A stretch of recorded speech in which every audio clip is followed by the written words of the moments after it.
Absolutely. Without further ado, we're going to get into it. We're going to go division by division. We're going to start number one overall pick, the Tennessee Titans. We're starting with the AFC South and a quick look at some of the picks.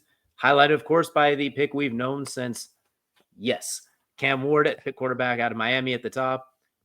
Alejedo, Kevin Wilson, Chimere Dike, Gunnar Helm, Alec Aomaner. Sorry, his name I always ruin, but I always know him as touchdown guy / dunking on Travis Hunter guy. Jackson Slater, Marcus Harris, and Khalil Mullings, just to name a handful. Kelsey, let us know, what are we thinking for you? I'm going to let you go first. Give us your grade for the Tennessee Titans. Yeah, first of all, let's start with Cam Ward. I think that was the obvious number one. I don't think there's any question about where he was going to go. If there was, I don't think you paid very much attention to his career arc. We're talking about a kid out of Incarnate Word, set that world on fire, moves up to Washington State of all places, does well there, and then all the way to Miami, where he gets himself a number one overall draft pick. This has been an outstanding ride for Cam Ward and the Titans, who need a lot of help with a new coach. They need to figure it out, and I think Cam Ward's going to be that restart they need. But the rest of this draft, I'm not going to say it was bad by any means. I don't hate any of the rest of this draft, but I don't love some of these picks. I didn't love the DK pick. I thought that was a bit of a reach for DK in the fourth round. I thought you could have probably waited on him. Gunnar Helm, again, didn't hate him at all, but again, maybe a little bit of a reach. Amanor, I think the same thing, but it's not like they had a lot of time to wait there in the fourth round. I do love the Jackson Slater pick from Sacramento State. So all of that said, coupled with the Cam Ward, which is a solid A+ in my book. Everything else behind that, though, B-. So there was a lot more picks that were B- than A+ here. So I'm just going to give him a B. I think with the Titans here, I think a B is the safest option for me. But yeah, Titans are a B. You know what? That's fair. That's reasonable. I understand it. Obviously, Cam Ward, you get your quarterback out of the gate. Some people would say, like, oh, he wasn't a traditional one-of-one quarterback, except blah, blah, blah, whatever. You got the best quarterback in the class. You no longer have the worst quarterback room in your division right now. So that's obviously a plus. DK, he can fly. He's versatile, athletic. Kevin Winston Jr. is fine. Oladejo's fine. You need some help off the edge after losing the players that you did, like Harold Landry. I really like Aomenor. I think that's he just gives you a big catch radius on the outside. And you're pairing him with Calvin Ridley, who runs the clean routes, gets it wide open. Aomenor is just like, well, I don't like the picture's not clear. That guy's one-on-one. He's going to dunk on somebody. He's the give it a shot guy. So that being said, though, we're going with a C. Then the C is for Cam Ward. That is exclusively why. And I don't want to give him an A, and I think it was just a touch below a B because they had so many holes, and I don't love I think offensive line in this range would have been a little bit more beneficial. I like Jackson Slater. I think I would have preferred them to almost reach a little bit. I know there wasn't as much in that round 2 area. You see they had pick 20 in the second round. They didn't have their early second round pick that they really could have used. They didn't have their original one. That'd be pick one in the second round. Same with pick round 3. They didn't have their actual pick, so I think that hurt a bit. I just would like a little bit more of the offensive line assistance. I know they've done that the last couple of years, especially Peter Skoronski, et cetera, but that's just me. In case you can't tell, Kelsey's going to be the good cop. I'm going to be the bad cop today. I'm going to be drinking the haterade. So I'm going to give him a C, but honestly, it's not that far. It's like a C++. We're talking 79.9. Yeah, it must be the magic mind that I drank getting ready for all of this. Maybe made me a nicer person. This might be the first draft that I think was relatively boring in a good way. But the Titans are kind of my quintessential example of that. Great start, but then missed a couple things in the middle round. But then at the back end, they figured it out. So yeah, I get why you went to C. I definitely understand it. I guess I just like Slater a little more than you. I also do like that Winston can be that potential steal in round 3. But he's going to have to play it out. We'll see at safety. But yeah, so I get your point for the Titans being a C, but maybe I'm just feeling a little extra nice this season. Well, talked about boring drafts. We're going to go to one that wasn't quite so boring now. That right out of the gate, Jacksonville decided to shake things up, trading up to get Travis Hunter, giving up their second-round pick this year and next year's first, and a host of other pick swaps and other tomfooleries. You can see Cleveland, Jacksonville is going to be littered all across this. Highlighting the names, Travis Hunter, Caleb Ransaw, Wyatt Millum, Jack Kaiser, Jalen McLeod, amongst many others. Kelsey, what kind of grade are we feeling for the Jacksonville Jaguars? Yeah. If it wasn't for day 3, this was an A. It was so close. And I'll say this much. If you didn't see the announcement for Travis Hunter in front of Jags media yet, and the absolutely insane and made me the most pumped up I've been since I was playing presentation that the GM gave for Travis Hunter. I gotta say, go watch it. It was absolutely fantastic. It made me want to run through a wall. I've already tried in my life. I would run through another wall for that speech. Absolutely impressive. He talks about how it's changing the game. I think he's right. Travis Hunter is that potential game changer. We'll have to wait and see exactly how he plays out playing both ways. I do love a lot of other pieces in this draft. Obviously, there was an Auburn guy going to Jacksonville yet again. I do say though, I don't love Jack Kaiser. I just personally, I don't love Jack Kaiser as a pick when you need different style linebackers for the Jags. But I do like a lot of the rest of their drafts. So this is a B plus to me. It's very close to being an A. Jack Kaiser in the 4th round there just kind of what dumbs it down for me. All right, so So you're yeah. going to give it a B. All right, I like it. You know what? We're gonna flip things on its head here. I'm gonna give him an A. Exclusively for Travis Hunter out of the gate, considering you now have Brian Thomas Jr. and Travis Hunter as your receiving core in a terrible division. If Trevor Lawrence is going to at any point be worth that massive contract you got him, it is right this moment.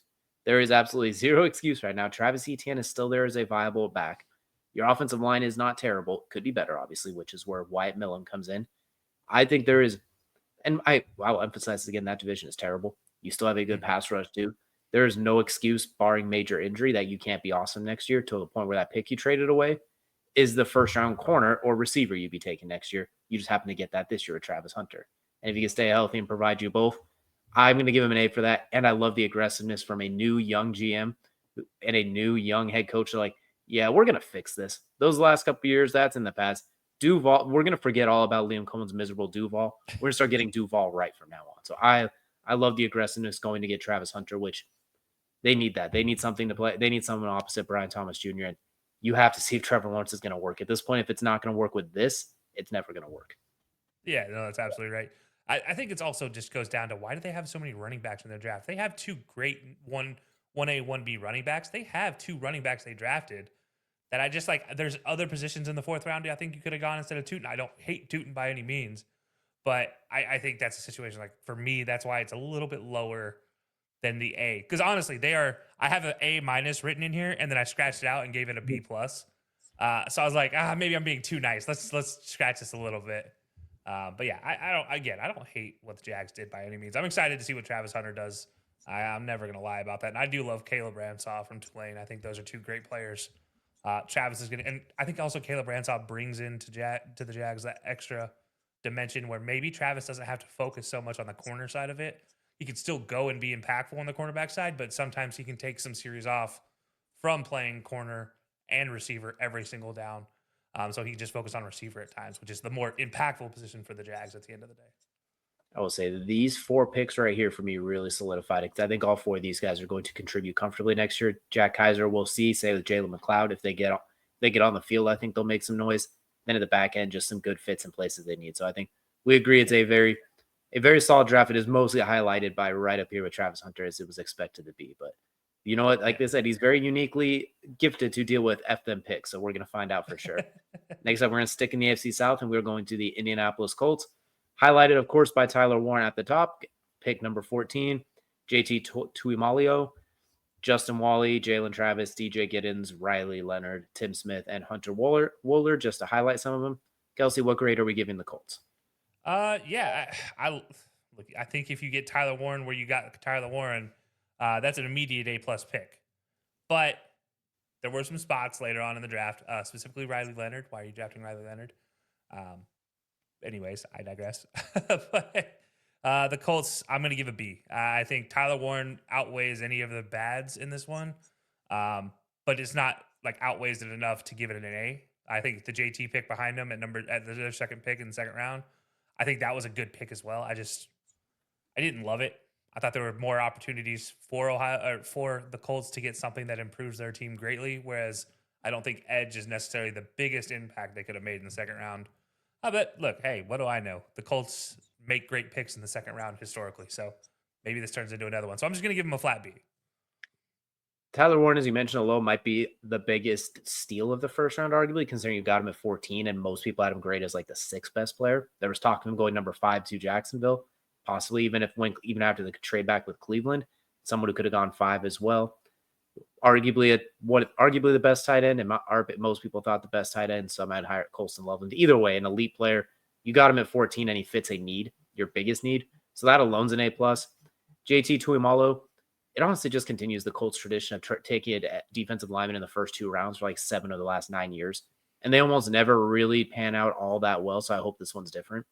Justin Wally is the one that really didn't make sense. A good player, but he plays Kenny Moore, and you already have 2 corners that do the exact same thing as him.